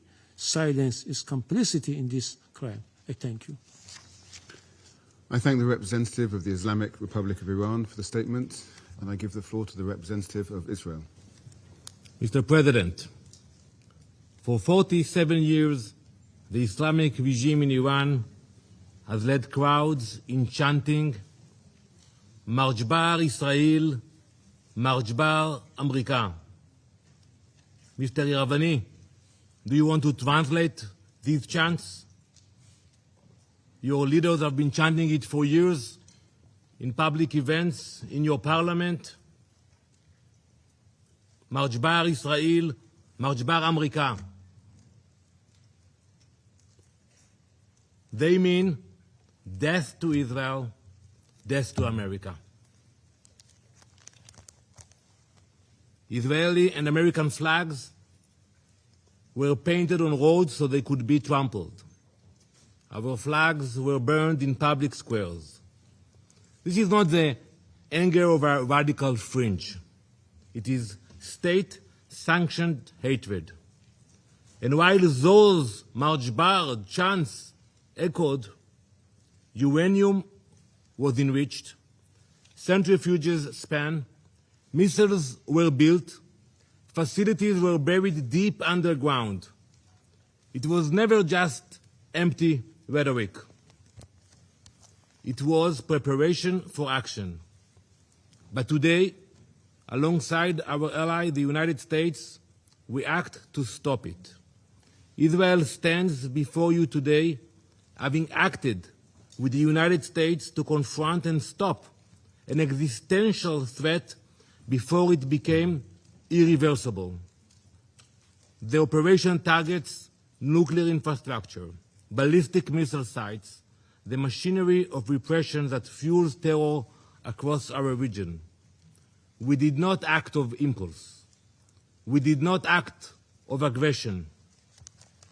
We acted out of necessity because the Iranian regime left no reasonable alternative. This joint effort will continue for as long as the threat remains. We thank President Trump and acknowledge the close cooperation between Israel and the US, which has brought the alliance between our countries to an all-time high in peace and in war. Let us be clear about what we are confronting. This regime has built nuclear weapons in blatant disregard of international law and UN resolutions. It has brutally murdered its own citizens and crushed dissent. It's happened now as we speak in cities in Iran. It has expanded missile arsenals and armed proxies across the region. It has openly declared its intention to erase Israel from the map. Now, as it faces consequences, it is launching missiles and drones across the region, endangering the UAE, where a Pakistani citizen, unfortunately, was killed. Jordan, Kuwait, Bahrain, Qatar, Iraq. As we speak, in the last hour, a rocket targeted the city of Tel Aviv. Civilians, they don't target military bases. Civilians struck a building in Tel Aviv. An innocent woman was killed and 21 people were injured. This is a regime that destabilizes wherever it reaches. It spreads violence outward while crushing freedom at home. It is not reacting. It is expanding. It is a machinery of radicalism that does not recognize borders. Mr. President, diplomacy was exhausted. Iran was required to stop enriching uranium, stop heavy water projects, stop developing nuclear-capable missiles, and allow full inspections. Iran did none of it. Instead, it fortified its nuclear facilities, so we cannot get to them, accelerated missile production, and continue to fund terror. Since the last operation in the summer, they spent billions on the proxies. The resolutions were clear. The strategy was just as clear. Delay, delay, delay. But we will not be played. And it's simple what they were planning. They were building the means to corner us, to force an irreversible reality with our backs against the wall. That is not a future Israel will accept. No responsible nation should. This operation is guided by clear objectives: eliminate immediate threats, dismantle the nuclear program, destroy its ballistic missile production, neutralize naval threats, break the proxy network that destabilizes the region. The operation was carried out in order to protect the people of Israel within the framework of the ongoing armed conflict between Israel and Iran, in line with the UN Charter and in accordance with international law. Our forces stand ready to stop extremism armed with nuclear weapons. To the soldiers of the IDF, our boys and girls, my son, my daughter, we salute you. You stand like lions defending our people. An entire nation stands behind you. We have heard the condemnation from few member states, from the Secretary General. But we all know that escalation did not begin today.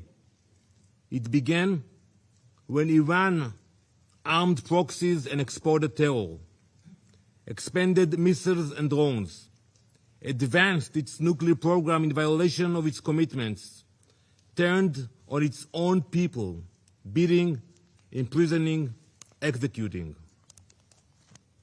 Where was the outrage of the UN? Where were the consequences? Now, Israel acts to prevent an irreversible threat, and the condemnation is immediate. This is the definition of hypocrisy. Some call this aggression. We call it necessity. We call it survival. Mr. President, history has taught us never to ignore those who openly call for our destruction. When a regime says it will destroy Israel, when it chants death to Israel, when it promises to wipe Haifa and Tel Aviv off the map, we believe it. We genuinely believe it when we see those hundreds of ballistic missiles that they are launching to Israel. We believe the threats. We do not ignore them. We do not gamble with our survival. We act. Now let me address the brave people of Iran. You are not our enemies. This operation is not directed at you. It is directed at a regime that has silenced you, imprisoned you, and invested in missiles and uranium while your economy suffers. You deserve better. It is this regime, the Basij, the Revolutionary Guard, who have dragged your country into isolation. The world does not fear a free Iran. It fears a radical regime armed with nuclear weapons and driven by extremism. Your future should not be defined by those who chant for death. As President Trump has said, the Iranian people deserve dignity, security, and the chance to shape their own destiny. We are thinking about you. You are seen. You are not alone. The future of Iran belongs to its people. We stand with you. Mr. President, this week Jewish families all around the world celebrate Purim. Many Israelis will do so now in a bomb shelter. The story of Purim happened more than 2,500 years ago, in the same place, in ancient Persia. An evil minister by the name of Haman sought to wipe out the Jewish people. And it began with words, with chants. It became a decree. It could have become a genocide. But Queen Esther refused to remain silent. She stepped forward. She spoke up. She acted before it was too late. That is the lesson we learned. It is not only an ancient lesson, it is a modern one. Last week, I stood at the gates of Auschwitz with dozens of UN ambassadors. We stood in a place that shows what happens when radicalism and extremism grows and no one stops it in time. Before the Holocaust, some leaders, serious leaders, believed that they could calm aggression with concessions. They were completely wrong. Giving in did not stop evil. It strengthened it. Winston Churchill understood what Queen Esther understood long before him. When destruction is declared and weapons are being prepared and assembled, leaders must act. Not later, now. Today, President Trump and Prime Minister Netanyahu understand that same lesson. For decades, the Iranian regime has built missiles, enriched uranium, armed proxies, and spread terror far beyond its borders. This regime is not only Israel's enemy. It is an enemy of stability, an enemy of every peace-loving nation. In this joint operation, Israel and the US are acting together, not because we see conflict, because we refuse to ignore declared destruction. We are stopping extremism before it becomes unstoppable. We will ensure that no radical regime armed with nuclear weapons and ballistic missiles can threaten our people or the entire world. Thank you, Mr. President. I thank the representative of Israel for the statement. I will now give the floor to His Excellency Mr. Majed A. Abdulaziz, Permanent Observer of the League of Arab States to the United Nations.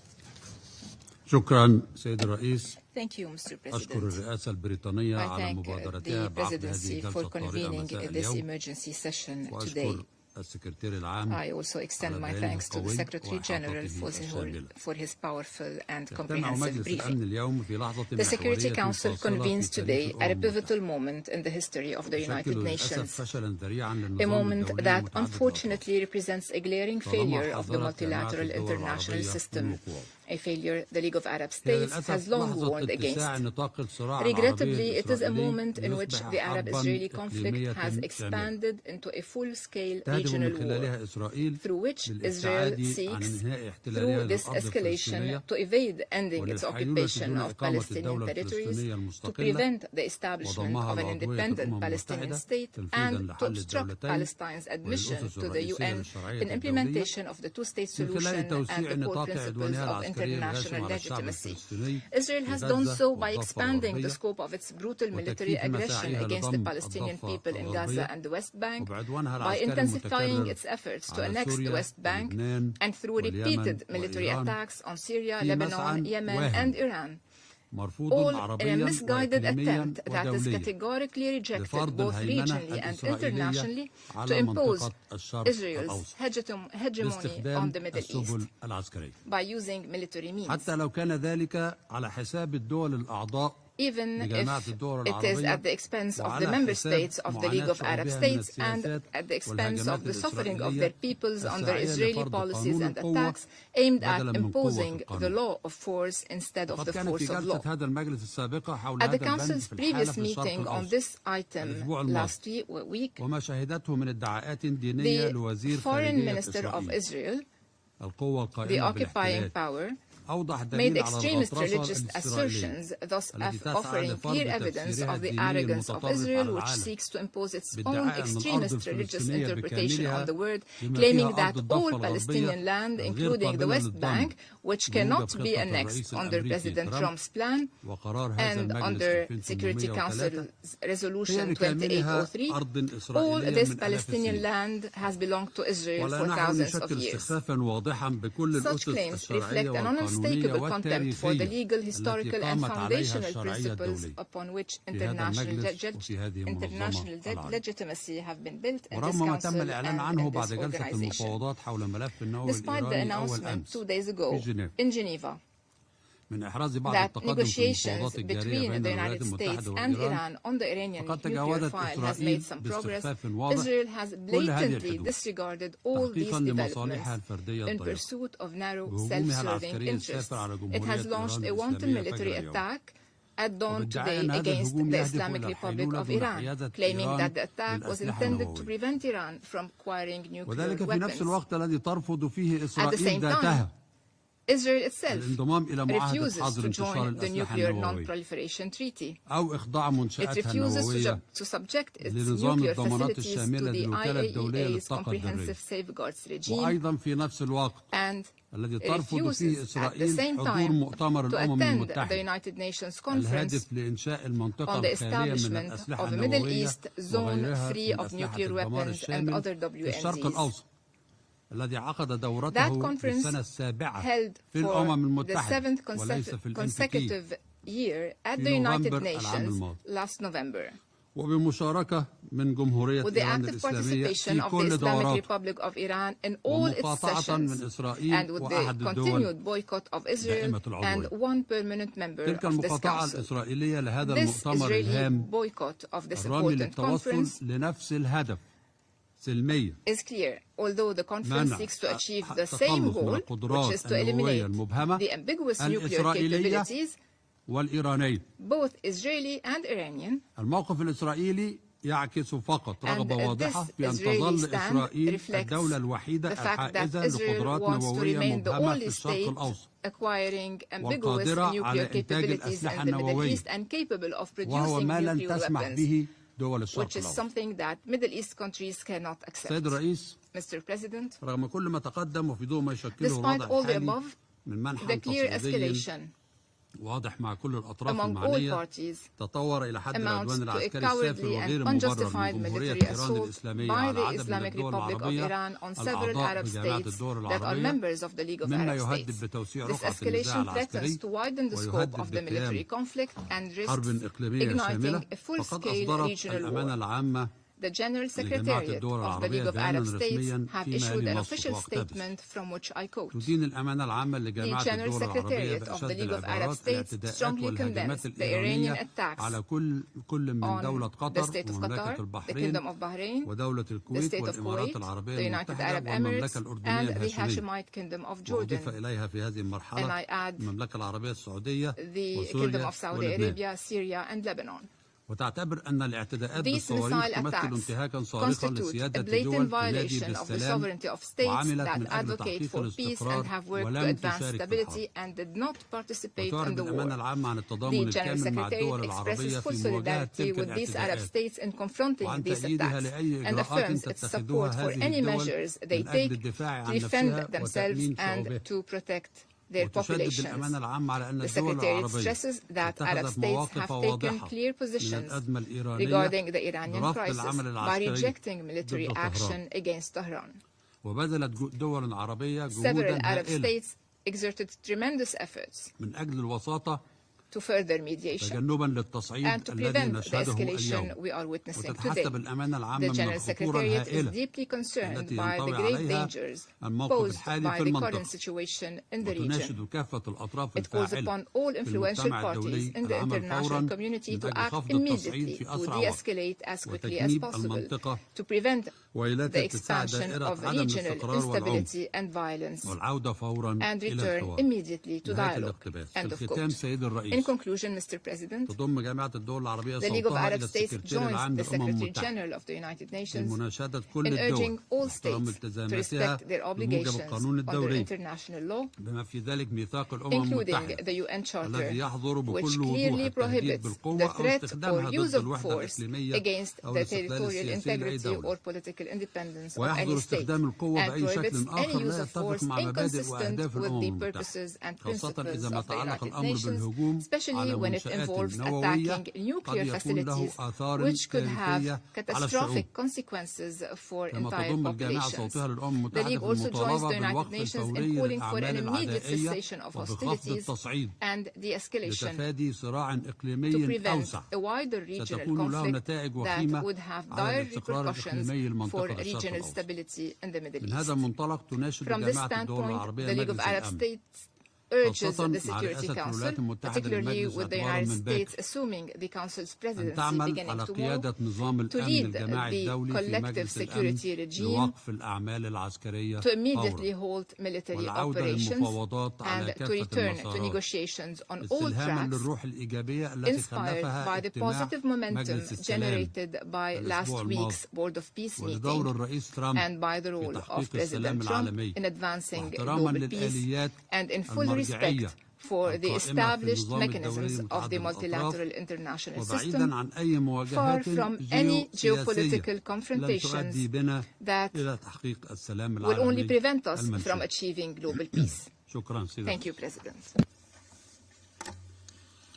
I thank His Excellency Mr. Abdulaziz for the statement.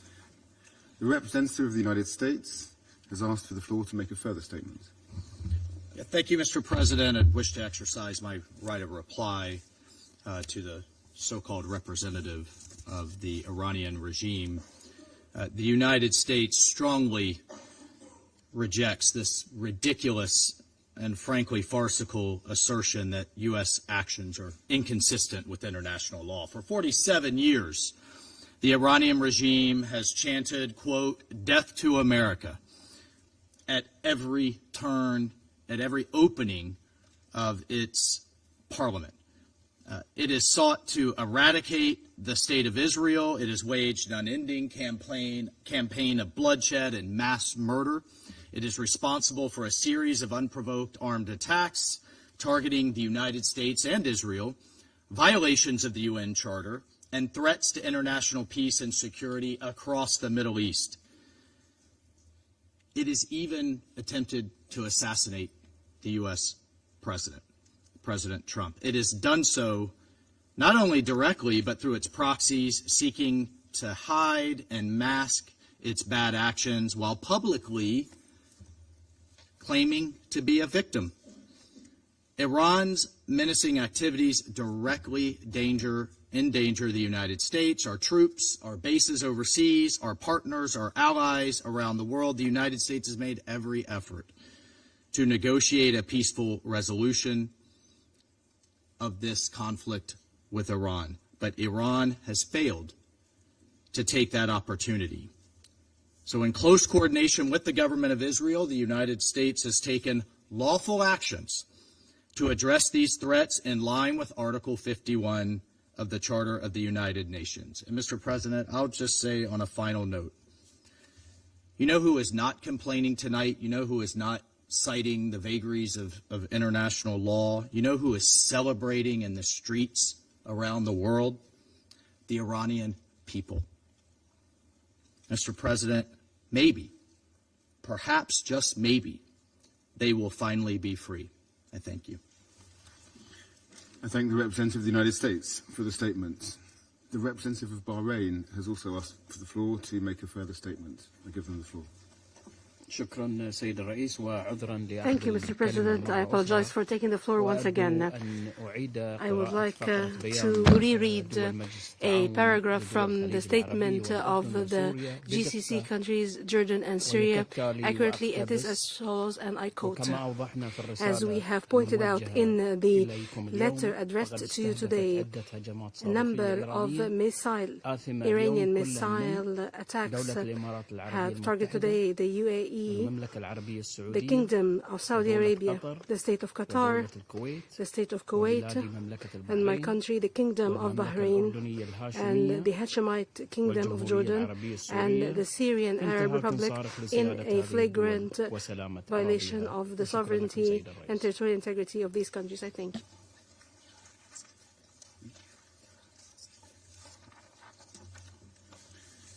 I thank the representative of Bahrain for the statement. The representative of Iran has asked for the floor to make a further statement. Thank you.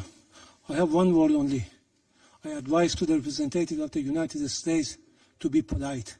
It will be better for yourself and the country you represent. Thank you. The representative of the United States has asked for the floor to make a further statement. Frankly, I'm not going to dignify this with another response, especially as this representative sits here in this body representing a regime that has killed tens of thousands of its own people and imprisoned many more simply for wanting freedom from your tyranny. Thank you, Mr. President. Okay. There are no more names inscribed on the list of speakers. Before adjourning the meeting, as this is really the last meeting of our presidency in the month of February, I would just like to express my thanks on behalf of the delegation of the United Kingdom to members of the Council, the Secretary General and members of the Secretariat for all their support this month.